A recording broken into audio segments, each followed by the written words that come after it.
Come to order. I'll start the meeting off Trustee Featherston, prayer and pledge. Father in heaven, we thank you for this beautiful day here on the campus. We thank you for this opportunity to gather together. We ask that you guide our decision making today, and may all the decisions we make be pleasing to you. In your name we pray. Amen.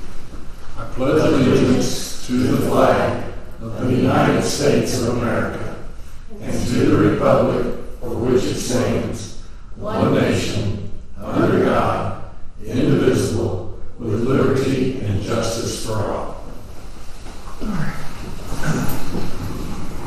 Welcome. Things going, approval of agenda and minutes. Consideration and approval of agenda. I move that we approve the agenda first. All right, got a motion? I'll second that motion. Trustee Hager, second. All those in favor? Aye. Opposed?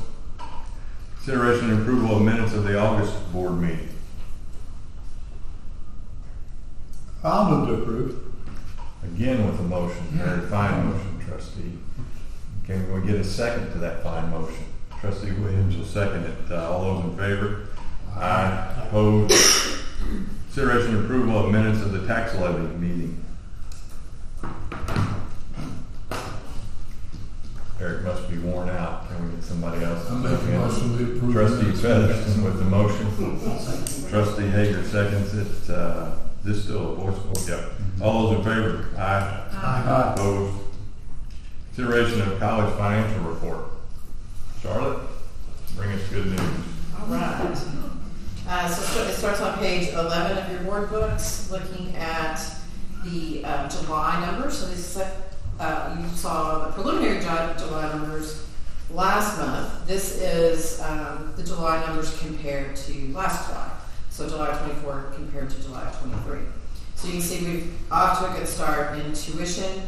The main notable thing here is the state appropriations you'll see are actually missing for this fiscal year. There was just a little bit of an issue getting those from the state in July, and you'll see that again in August. But as of today, that issue has been cleared up. So we just had a little delay in our July distributions from the state. So then looking at the next page of the expenses, very comparable to where we were last year at this time. And then on page 13, looking at revenues minus expenses, we're just slightly behind the position we were in last year, but that's largely attributable to that delay in our state financial aid for the month. Following that then are just the detailed numbers of those graphs. On page 16, we look at the August preliminary numbers, comparing budget to actuals. And again, you can see at the top half of that page we're a good start on our tuition and fees for the year. You'll see the governmental appropriations with that state aid. We got our August distribution, but still not July in this one, so it's still a month short of what it should be. Again, by today, that's all been cleared up, but in these reports, they're shy a month of those state aid distributions. And then following that, and that was statewide, that wasn't anything specific to us. Following that, on the bottom half of that page, looking at expenses, 2 months into the year, 17%, you can see where all the categories are right there on target where we would expect them to be. So very typical beginning to the year. The next page, again, is the detailed numbers of those. These do also reflect the budget amendments that you approved last month. Looking on page 18 for our capital budget, right now the projects we have active are the addition that we have to the back of the Live Family Sports Complex. That will be for the baseball practice facility, is still in progress. And then a little further down we have fleet vehicles. We found some pretty good deals on a few vans this year. So we've been able to update our van fleet, which has been some of our oldest vehicles, so that was good. And then the CDL Training Center purchase is the purchase of what was formerly the Bill and Jean's Rental Center up on Westwood Boulevard. Following that, looking at our cash in banks, very typical for this time of the fiscal year, so we will not have processed fall financial aid yet, which will be our next big influx of cash. That will happen in September, so didn't quite make the cutoff for this particular report. Also, that purchase of Bill and Jeans that you saw on the last fiscal report was accrued, so that cash transaction actually happened in September. So it's not in the cash pie for the expense or the reimbursement. You'll see that next month. And then following that, on our certificates of deposit, we've had one there at People's Bank on a 3-month maturity for a while. It did mature once again. We did put that back out to bid and chose to renew that once again, with People's Bank having the highest rate of return. Then following that, on page 24, we have our bid report, and then there's a couple of pages after that with the details of each of these bids. We have 2 notable ones for the month for the housing electronic door lock system, for which we only had one bidder for $57,000. And the integrated pest management contract came up for renewal, and we typically award that on a 3-year contract. So we're recommending on that one, we have 2 submit bids, and we're recommending the incumbent as being both the incumbent and the lowest bidder. And that is the end of my report. Do you have any questions? Did we, these are the electronic locks for just housing. We already did the electronic locks campus-wide other than housing. Right. Yeah, these will be for the apartments. Do you have any questions or comments? Make a motion, we accept the financial report as presented. You got a motion?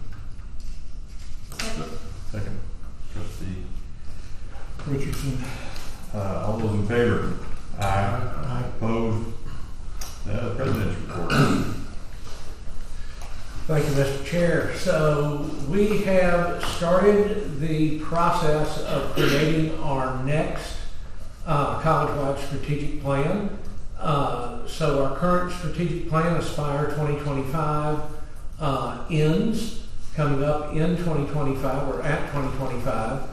So we began first of this month with a group of right at 50 college employees, students, members, full-time, part-time, adjuncts, very representative across the board. We have a plan to go through a great deal of data, do a careful examination of what we've done under Aspire 2025, and move forward into our next planning document, which will guide us for the next 5 years through 2030. So we've had 2 meetings so far, very dedicated group doing a lot of great work. It is coordinated and orchestrated by the Office of Institutional Effectiveness, and we are off to a great start. So before, our goal is right before or right after winter break, so either in the December or the January board meeting, to present a draft of that plan to the board for your approval. We also held the 9th annual Run for the Arts. It was a very successful fundraising event, so 100% of the proceeds from this event go to support an endowment for our fine art scholarships, and we were really close to a record this year with $5,000. Had great sponsorship, had a lot of participants, and just a great event. The weather could not have been better. It was temperate, had a lot of positive feedback from that.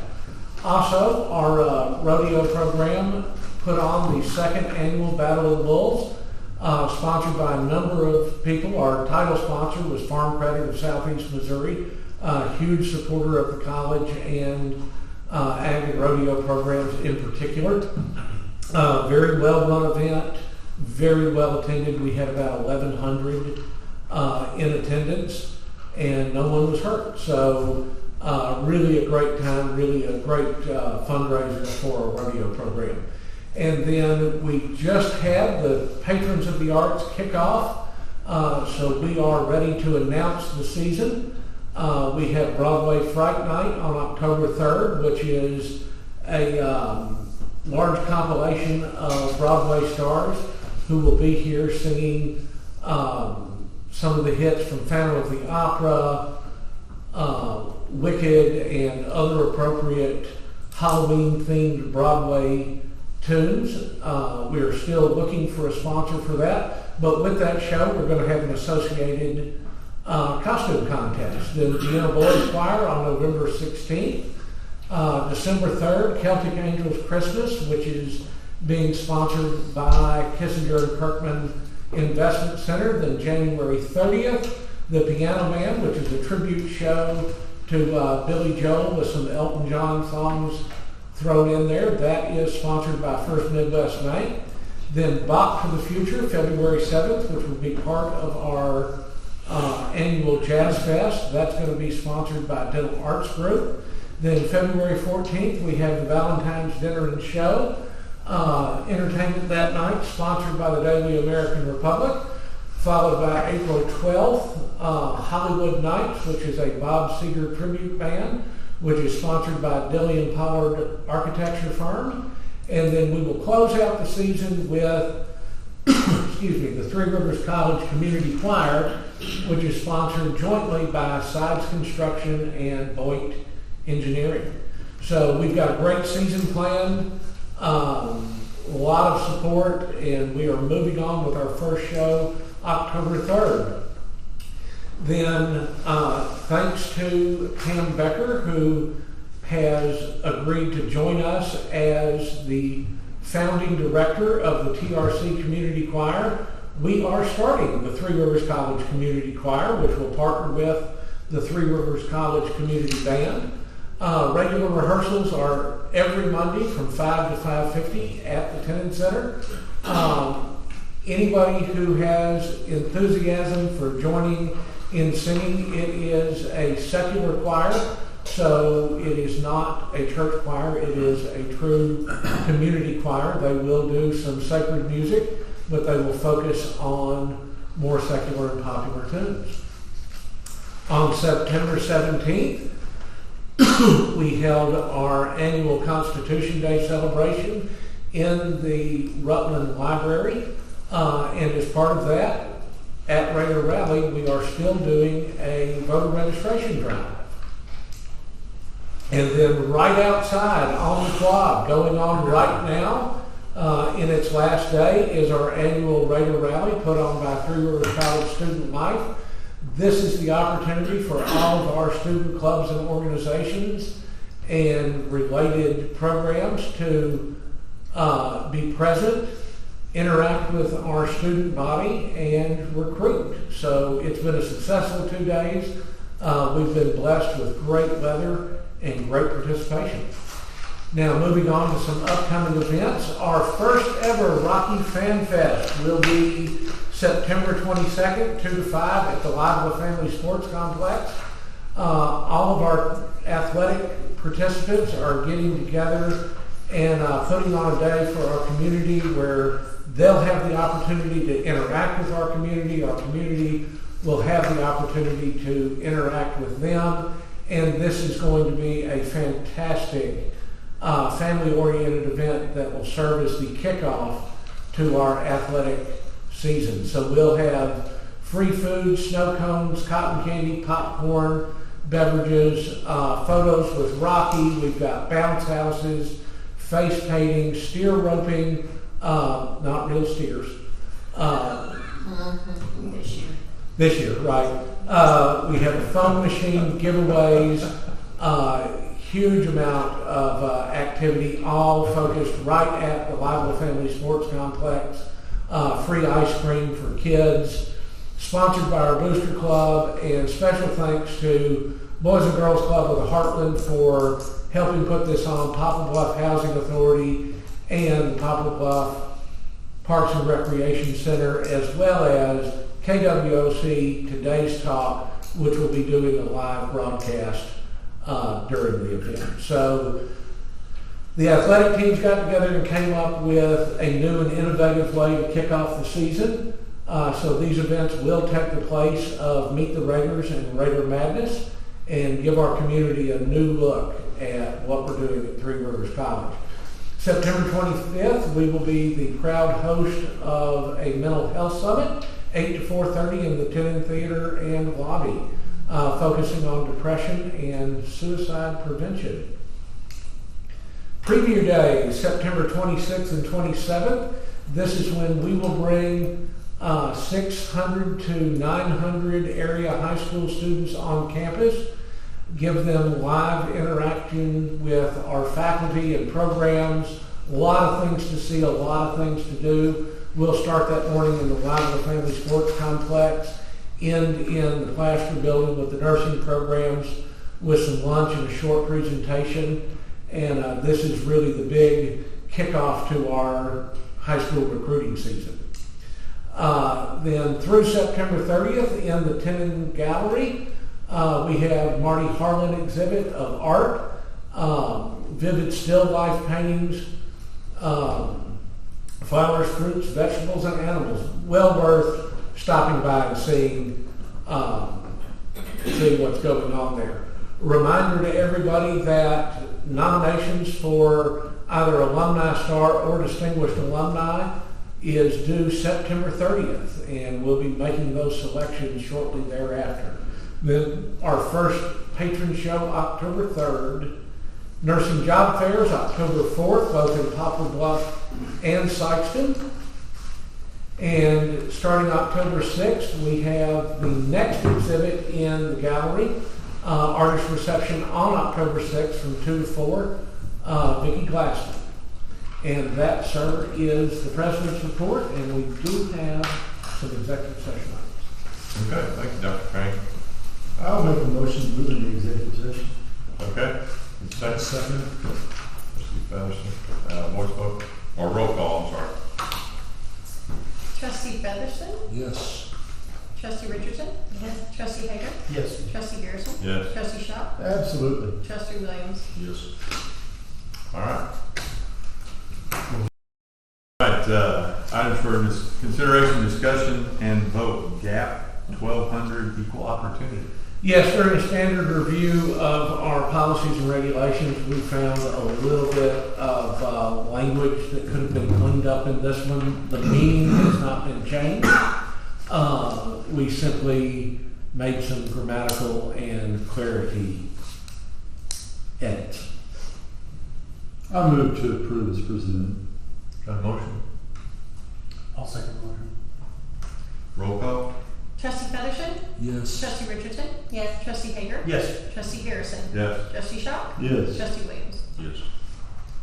Consideration and approval of all personnel actions and associated documents. I move to approve all personnel actions and their associated documents. I'll second. Second, roll call? Trustee Featherston? Yes. Trustee Richardson? Yes. Trustee Hager? Yes. Trustee Garrison? Yes. Trustee Shaw? Yes. Trustee Williams? Yes. Anything else? Next board meeting? October 16th? October 16th. And Yep. Anybody move to adjourn? to adjourn? Nice motion. I can always count on it. I'll second. Second. Thank you so much. All in favor? Aye. Aye. Opposed?